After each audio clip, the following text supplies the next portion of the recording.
신약성경 359쪽 즈음에 있습니다. 히브리서 6장 13절에서 7장 10절의 말씀을 받들어 읽겠습니다. 하나님이 아브라함에게 약속하실 때에 가리켜 맹세할 자가 자기보다 더 큰 이가 없으므로 자기를 가리켜 맹세하여 이르시되 내가 반드시 너에게 복 주고 복 주며 너를 번성하게 하고 번성하게 하리라 하셨더니 그가 이같이 오래 참아 약속을 받았느니라. 사람들은 자기보다 더 큰 자를 가리켜 맹세하나니 맹세는 그들이 다투는 모든 일의 최후 확정이니라. 하나님은 약속을 기업으로 받는 자들에게 그 뜻이 변하지 아니함을 충분히 나타내시려고 그 일을 맹세로 보증하셨나니 이는 하나님이 거짓말을 하실 수 없는 이 두 가지 변하지 못할 사실로 말미암아 앞에 있는 소망을 얻으려고 피난처를 찾은 우리에게 큰 안위를 받게 하려 하심이라.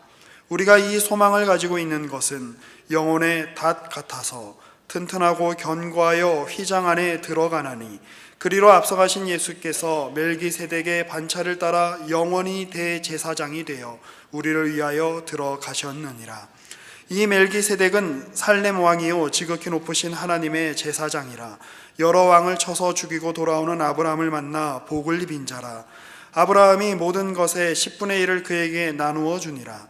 그 이름을 해석하면 먼저는 의의 왕이요 그 다음은 살렘 왕이니 곧 평강의 왕이요 아버지도 없고 어머니도 없고 족보도 없고 시작한 날도 없고 생명의 끝도 없어 하나님의 아들과 닮아서 항상 제사장으로 있느니라.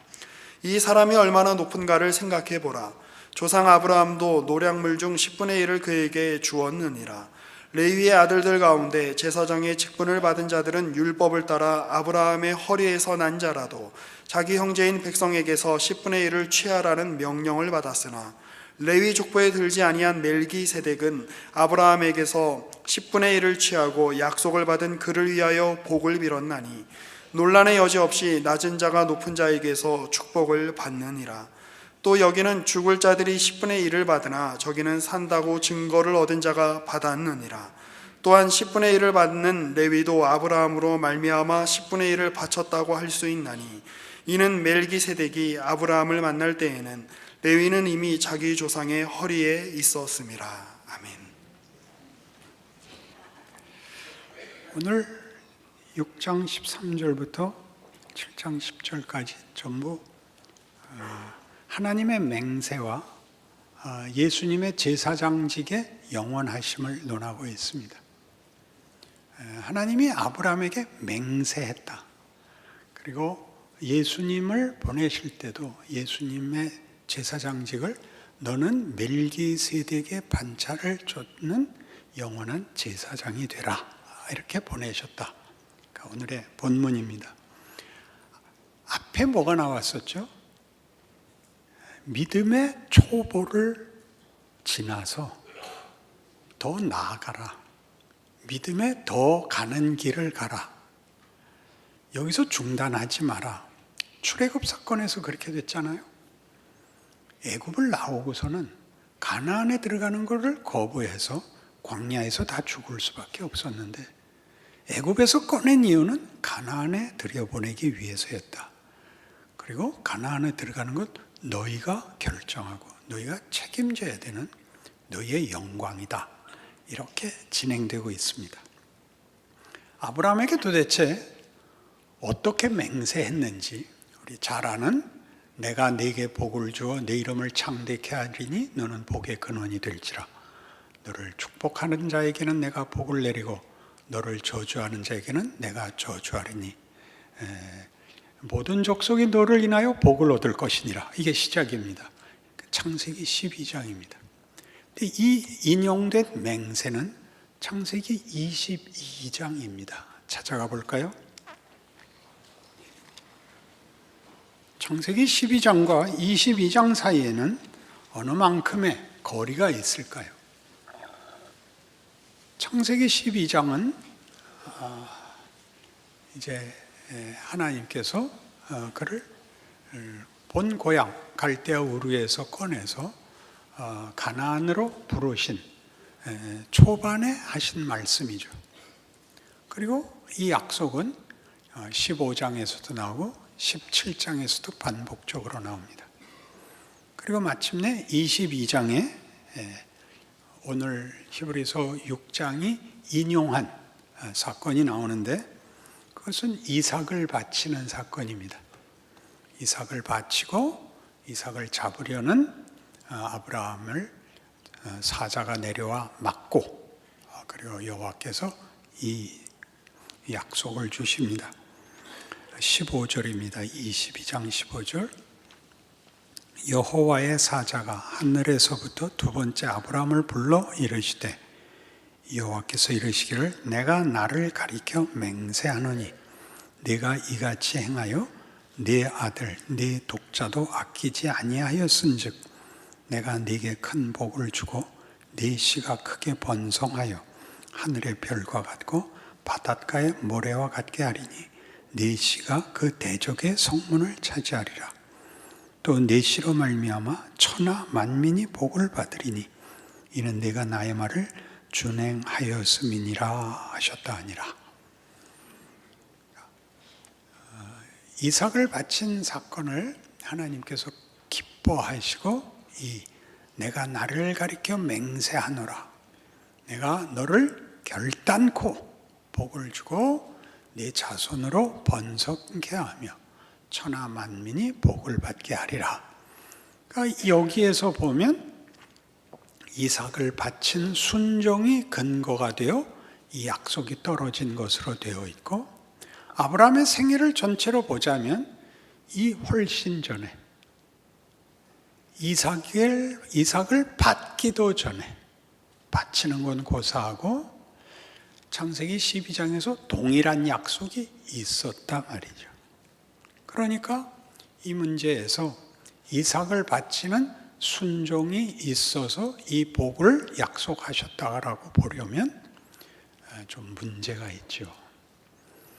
이삭을 바친 아브라함의 행위가 위대한 것은 사실이지만 아브라함의 생애에서 보는 하나님의 약속은 이 순종이 있기 전에 이미 허락된 약속 12장, 15장, 17장에 걸친 15장에서는 재물을 놓고 횃불로 그 쪼갠 사이를 지나면서 하신 약속, 어길 수 없는 약속, 17장에서 이름을 바꿔준 약속, 거기에서도 동일한 약속, 나는 네 하나님이 되고 너는 내 백성이 되고 네 후손이 다 번성하여 열국의 네가 아비가 될 것이라는 동일한 약속입니다.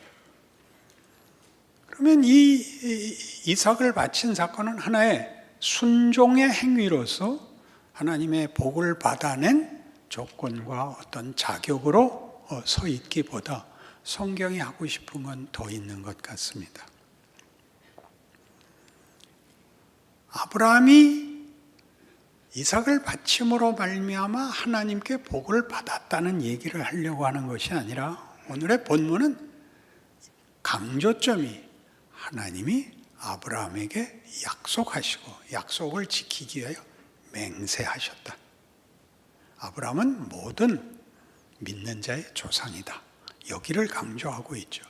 그 아브라함이 하나님이 자신을 가리켜 맹세하면서 복을 주기로 한 것은 근거가 무엇이었느냐? 그러면 이삭을 바친 것이었다. 이렇게는 너무 쉽게 가는 겁니다. 로마서 4장에 가면 아브라함의 믿음에 대한 로마서의 이해는 우리를 좀 더 깊은 데로 인도합니다. 13절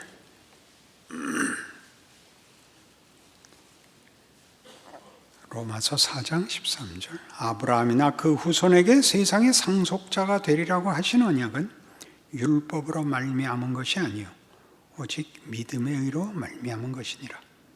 만일 율법에 속한 자들이 상속자이면 믿음은 헛것이 되고 약속은 파기되었느니라. 율법은 진노를 이루게 하나니 율법이 없는 곳에는 범법도 없느니라. 그러므로 상속자가 되는 그것이 은혜에 속하기 위하여 믿음으로 되나니 이는 그 약속을 그 모든 후손에게 굳게 하려 하심이라. 율법에 속한 자에게 뿐만 아니라 아브라함의 믿음에 속한 자에게도 그러하니 아브라함은 우리 모든 사람의 조상이라. 하나님께서 아브라함에게 한 약속으로 아브라함과 그의 후손을 다 복주기로 하십니다. 그리고 그것은 율법을 기준하지 않고 믿음으로 하신답니다. 여기서 율법과 믿음의 차이는 뭘까요? 율법은 당연히 잘잘못의 조건입니다. 그럼 믿음은 뭘까요? 잘잘못의 조건은 아니라는 얘기죠. 대조되고 있으니까. 근데 율법의 잘잘못과 믿음이 잘잘못을 벗어난 것이라면 도대체 무슨 차이가 있을까요? 분명히 은혜에 속한 것이고 우리가 아는 인과응보는 벗어난 것일 것입니다. 인과응보라는 잣대를 벗어나서 잘잘못이라는 기준이 없어진 거라면 우리는 제멋대로밖에 남는 게 없는데, 제멋대로라는 건 분명히 율법만도 못한 거죠. 잘잘못의 기준만도 못한 거죠. 제멋대로라는 건. 도대체 믿음은 율법과 무슨 대조를 이루고 있을까요? 율법도 하나님이 주신 것입니다. 믿음은 율법보다 더 좋은 방책으로 주신 것이죠. 율법은 잘못하지 않는 것입니다. 율법은 잘하게 하는 것은 없습니다. 율법은 잘못하지 못하게 하는 것입니다. 그럼 이제 대조가 나왔죠. 믿음은 잘하게 하는 것입니다. 우리는 이 잘하게 하는 것을 잘 모릅니다. 잘못하지 않는, 잘하는 것은 못 만드는 율법에서 잘하는 것을 만드는 것으로 아브라함을 붙잡은 것입니다.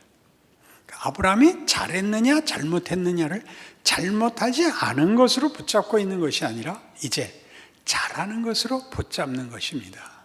그게 어떻게 나타나죠? 아브라함을 불러서 하나님이 그의 생애를 함께 하시면서 뭘 주시느냐 하면 아브라함이 할 수 없는 걸 주십니다. 첫 번째 사건은 이삭을 낳는 것입니다. 이삭은 어떻게 얻었죠? 그는 나이가 들어서 더 이상 애를 낳을 수가 없을 때 받습니다. 성경에서는 없는 것을 있는 것 같이 부르신 것으로 되어 있습니다. 이것은 애를 잘 키우고 못 키우고가 아니라 만들 수 없는 것을 만든, 잘하는 것이 가장 중요한 그의 인생에서의 증거가 됐습니다. 이제 한 걸음 더 갑니다. 그 이삭을 바치랍니다. 이건 감당하기 어려웠을 것입니다.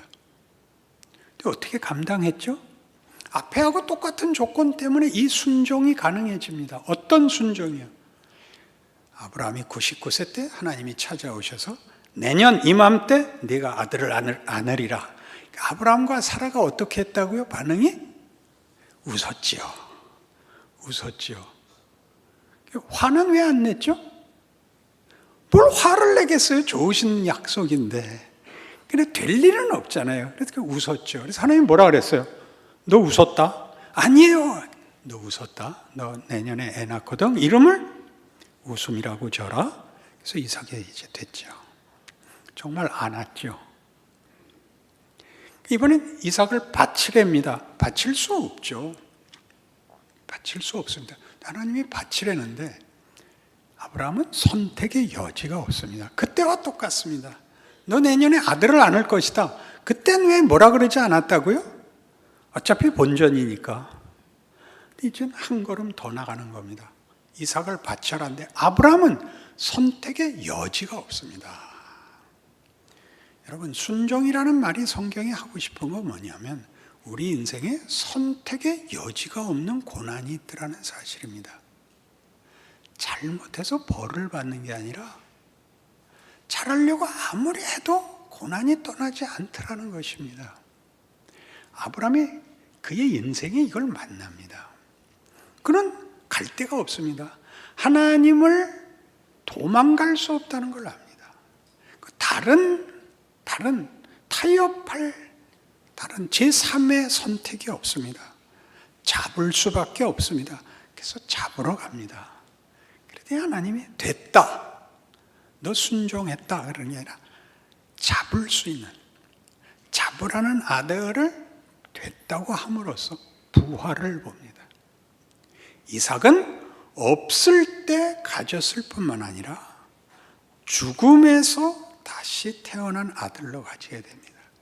죽음도 통과한 자식을 갖게 됨으로써 아브라함은 그의 생에 중요한 두 가지 하나님의 약속의 증거를 갖게 되는데, 하나님은 없는 데서 있는 것을 만드시고 죽은 자를 살리신다는 증거를 받습니다. 그럼 잘 생각해 보세요. 이렇게 제가 해석을 하는 이유는 여러분이 죽은 자를 돌려받은 게 끝이 아니라는 얘기를 성경이 하고 싶은 걸 여기서 멈추게 돼서 그럽니다. 죽은 자를 돌려받은 게 다가 아니라 그 증거, 없는 것을 만들 수 있고 죽은 것을 돌려받을 수 있는 하나님이 이 증거로 무한정히 열어놓은 너는 복의 근원이 될 것이다, 너는 열국의 아비가 될 것이다를 약속으로 살고 있는 것을 자꾸 놓칩니다.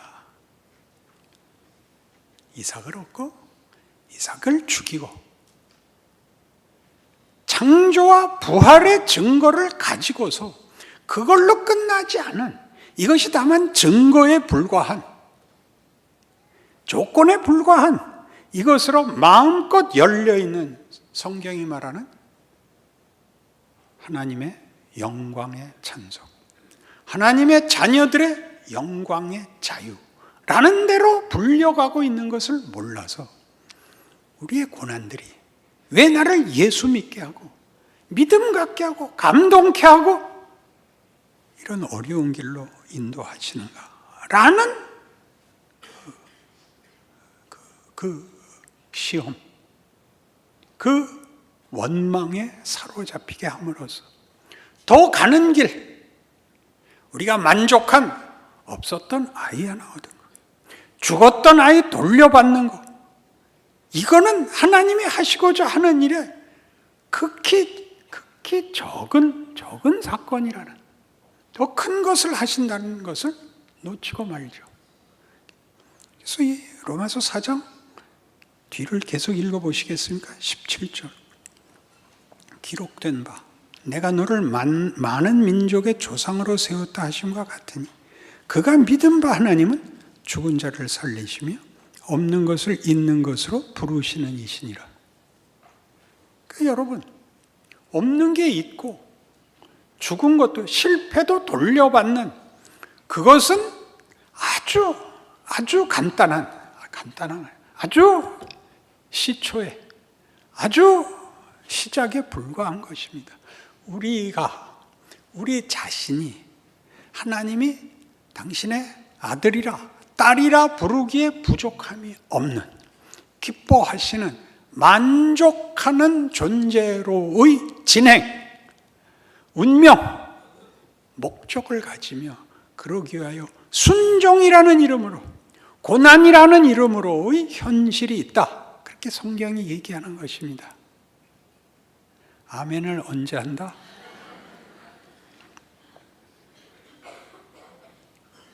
히브리서 2장에 가면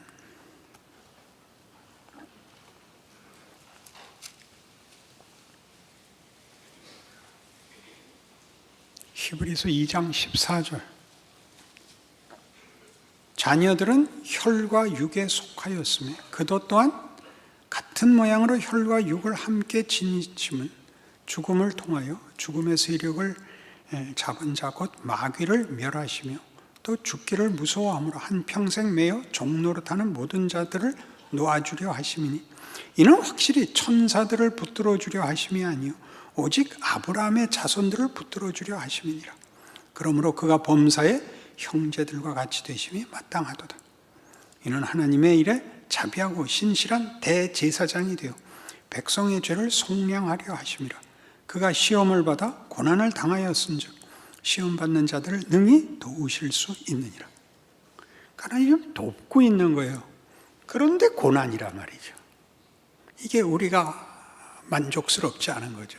이게 고난인 것은 하나님이 우리를 만드는 이 방법이 진지한 방법이기 때문인 겁니다. 값싼 것이 아니라는 증거이죠. 우리를 구원하심에도 그 아들을 보내어 그 아들을 십자가에 매다 하신 그 하나님이 그의 부활에 보이신 증거로 우리가 다시 부활하여 천국에 가는, 이렇게 간단히 얘기해 버릴 수 없는 무언가 더 굉장한 것을 만들기 위하여 역사가 이어지고 있고 우리 인생이 있고 오늘의 한숨과 오늘의 고민이 있다고 얘기를 하고, 그거 하나님이 하늘 보좌 옆에 앉으신 우리를 위하여 죽고 부활하신 예수가 편을 들고 있다 라고 얘기하는 것이 기독교죠. 그러니 다시 한번 고난과 순종이라는 걸 다시 생각해 보세요. 그가 아들이시라도 받으신 고난으로 순종함을 배워서 온전하게 되셨다.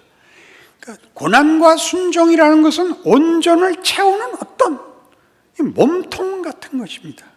다만 시험지가 아니라, 다만 한 번에 무슨 도전, 위협이 아니라 그것이 우리의 본질을, 내용을, 위대한 것을 만드는 방법이라고 성경은 얘기하죠.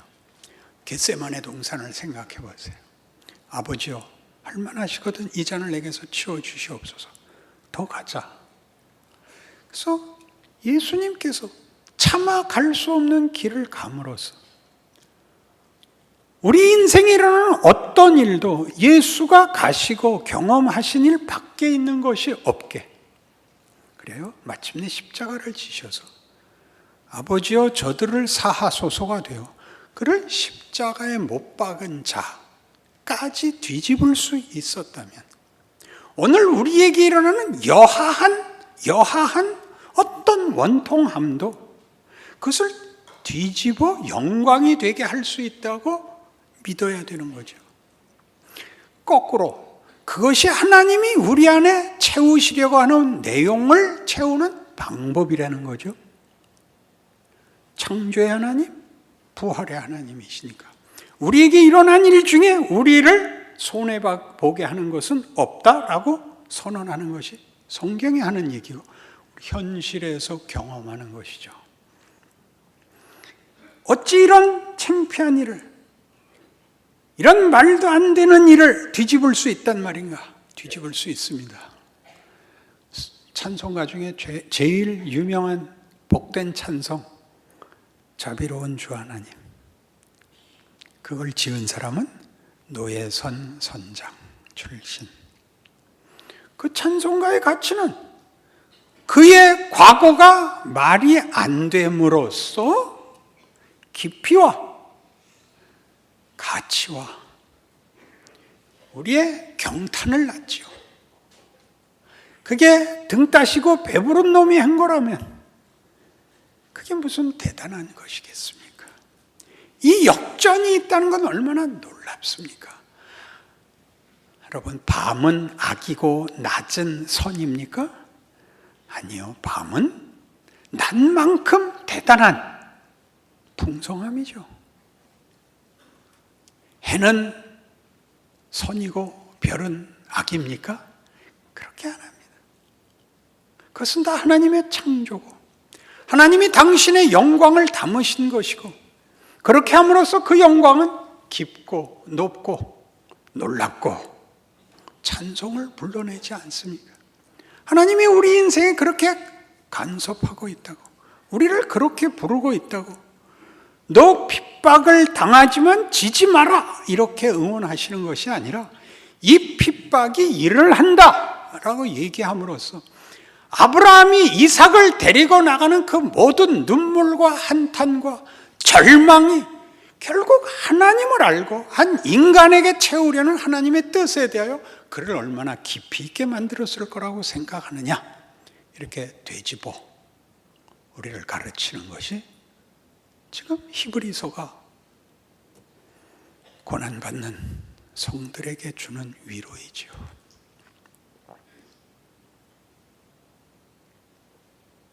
결과를 알기 때문에 순종을 하고, 이렇게 하면 보상을 해준다는 것이 순종을 하는 것이 아니라 하나님이 율법에 맡기지 않고 잘잘못에 맡기지 않고 하나님의 뜻하시는 목적을 위하여 우리를 붙잡고 끌기 때문에 할 수 없이 가는 자리, 하나님이 이 자리, 예수님 보고 더 가자 그러는 하나님의 믿음, 하나님의 믿음, 우리를 믿는 것이 아니라 우리를 만들려는 하나님의 의지가, 그것이 냉정하고 기계적이고 심사위원의 마음을 가진 것이 아니라 우리를 위하여 이 깊은, 이 놀라운, 이 고통스러워 보이는 길을 고집하기에 성경은 믿음이라는 단어를 쓰는 것입니다. 조건으로도 자격으로도 쓰일 수 있습니다. 그러나 가장 놀랍게 하나님의 일하심의 기이함에다가 믿음이라는 단어를 쓰고 있는 것입니다. 그래서 우리는 이런 결론에 옵니다. 에베소서 1장.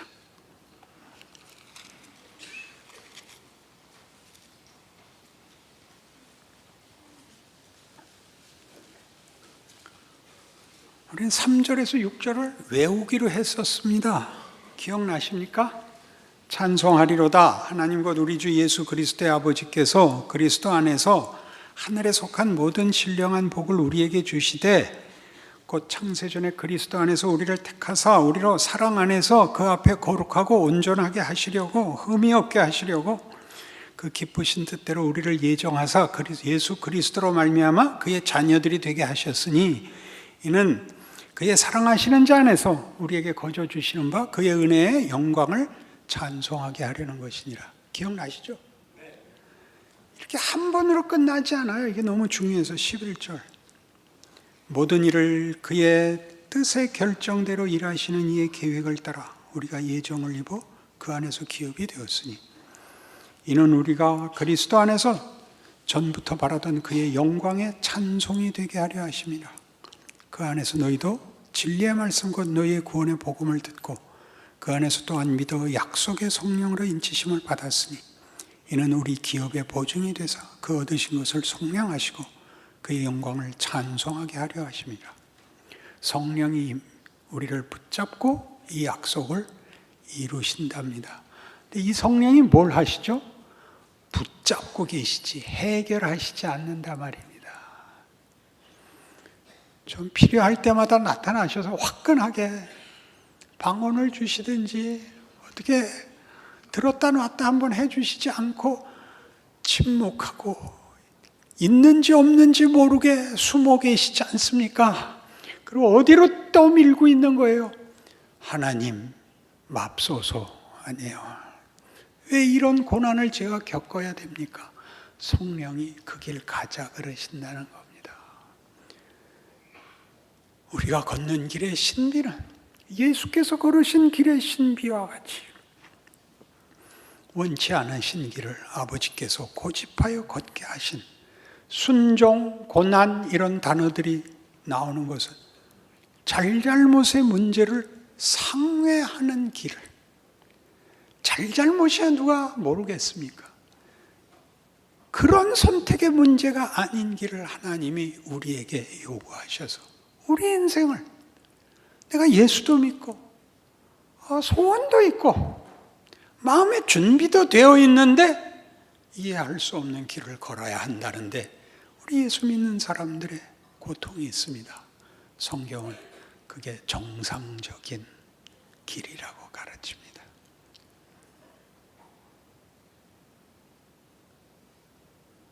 아브라함의 생애가 하나님이 자랑하시고 맹세하신 생애가 된 것 같이 우리의 생애가 그리스도 안에서 우리의 감사와 감격과 경탄으로 마무리 지어질 것이라고 성경이 약속합니다. 모든 이들의 현실이, 이 기적이, 이 맹세하신 하나님의 인도하심이라는 것 기억하시는 위로와 힘과 자랑과 실천이 되시길 바랍니다. 기도하십시다.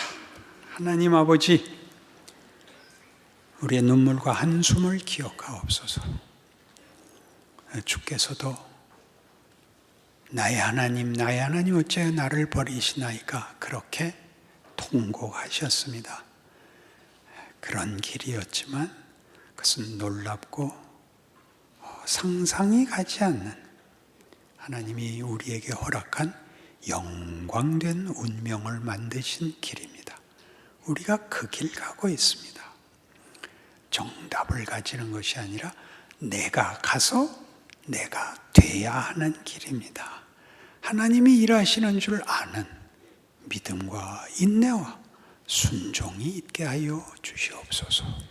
예수님 이름으로 기도합니다. 아멘.